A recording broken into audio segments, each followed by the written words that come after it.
Engin govori Sili da nije trebala tako da postupi sa Zehrom, jer je trebala da je prijavi policiji. Sila govori da nije imala srca da to uradi, jer je žena skoro izašla iz zatvora, a Engin joj tada kaže da je sreće da je svi gledaju kao on. Sila ga pita šta to znači, a on joj daje papir na kom je potpisano da će se izvršiti ekshumacija groba njenog oca Turguta. Sila ga pita otkud ovo, a on govori da je to ono što je Sila želela i da će posle toga sve biti lakše na sudu. U vili vidimo čudno ponašanje kod Derije i Gulsum. One se smeju na svaku reč što bilo ko progovori, pa Gulsum čak ne može ni da postavi sto za večeru. Mukader dolazi pitajući šta se ovdje dešava, ali Derije i Gulsum se samo smeju. Sinem dolazi i odvodi Deriju u kuhinji nakon što poče da priča svakakve stvari Mukader kroz osmeh.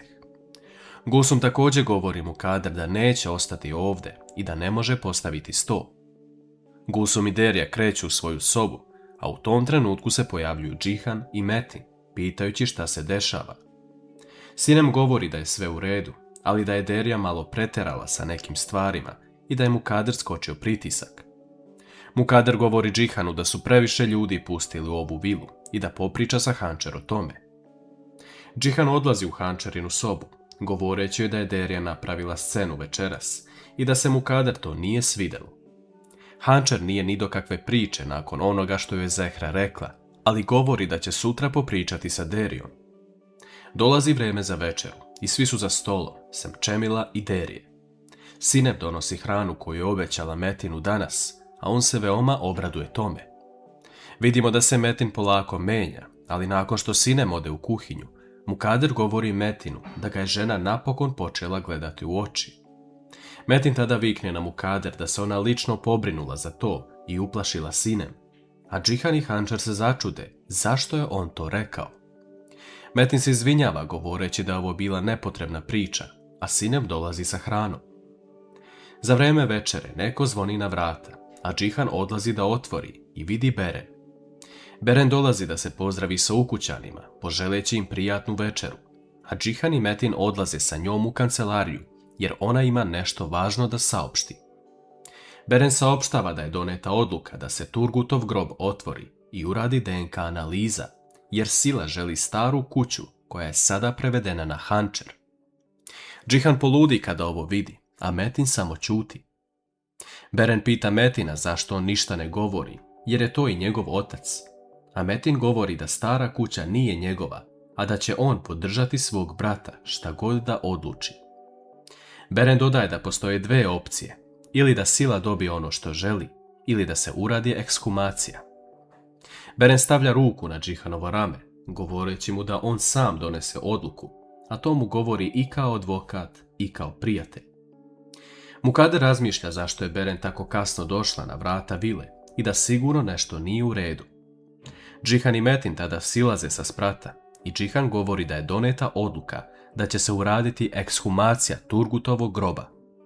Mukader govori da nikada neće pristati na to i pita šta traži Sila. Džihan govori da Sila traži Hančerinu kuću, a Mukader tada počne da viče na Hančer da im je ona dovela samo nevolju na prag od kako je došla. Hančer staje iza Džihanovih leđa, a on govori majci da je dosta i da je ovo njegova odluka. Mukader govori da bude pametan i da odabere da li da poruši mir svom ocu u grobu ili ne, ali njen stav je jasan.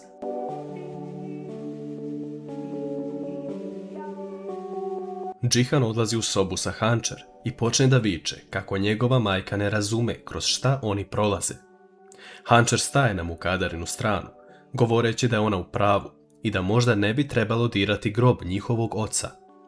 Džihan govori da ni on to ne želi, ali mora stati na kraj Sili, jer ta devojka ne želi novac koji joj je Džihan ponudio, već samo staru kuću.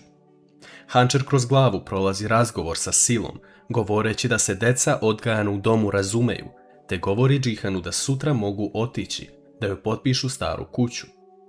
Džihan se okreće prema Hančer, govoreći da ako to uradi, naljutit će se na nju zauvek, jer Sila neće dobiti ono što želi, iako mu je sestra po krvi.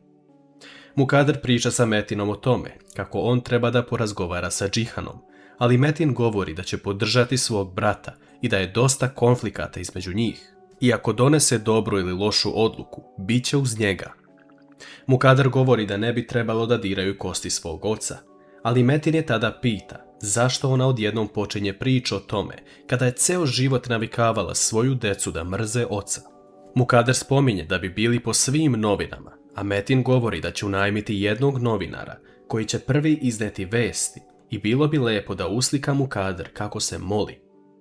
Sila zove Esmu na telefon, pitajući je da li postoji napredak u njihovom planu, a Esma govori da će Zehra sutra otići da se nađe za Hančer. Sila dodaje da će se izvršiti ekshumacija Turgutovog groba, a Esma joj govori da to ni slučajno ne radi, te prekida vezu.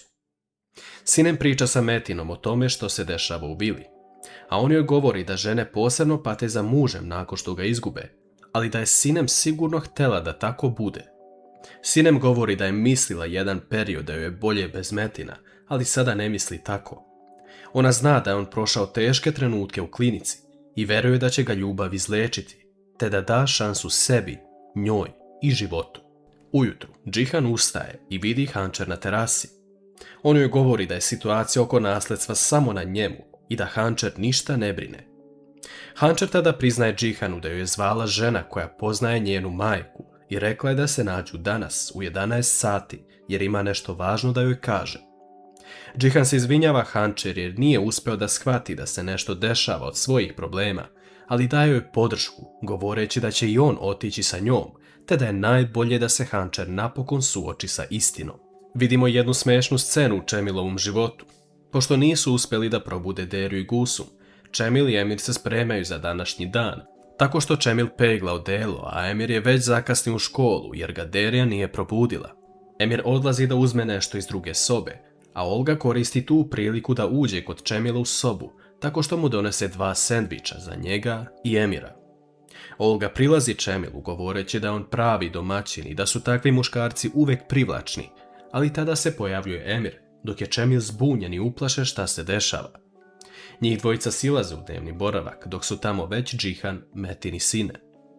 Sinem govori da Gusum nije ustala i nije spremila doručak, a Čemil govori da nisu uspjeli ni Deriju da probude. Hančer priča sa Džihanom o tome kako je odlučila da ode danas, ali da će se sama suočiti sa istinom. Džihan i Metin odlaze na posao, a Čemil i Emir se vraćaju, jer ipak danas mogu ostati u vili. Međutim, Čemil i Emir čuju kako Gusum viče na spratu, te odlaze da vide šta se desilo. Nešto kasnije Gusum i Derija su okružene ukućanima u dnevnom boravku, jer ne mogu da se probude i dođu sebi. U jednom trenutku se Derija budi i govori da su pile tablete za mršavljenje, ali da ih više nikada neće popiti. U tom trenutku neko zvoni na vrata, a to je poštar koji donosi paket za Deriju. Sinem shvata da su Derija i Gusum pile pogrešne tablete koje su namenjene za Metina, te odlazi i uzima ih. Sinem kasnije odlazi kod Mukader u sobu, govoreći da su Derija i Gusum pile pogrešne tablete. Mukader govori da je Sinem odgovorna za ovo, jer nije uzela paket na vreme. Sinem govori Mukader da ove tablete nisu dobre i šta će to one zapravo uraditi Metinu. Mukader joj govori da će Sinem davati tablete svom mužu, inače će se loše stvari desiti u kući. Da li će Mukaderinim lažima ikada doći kraj?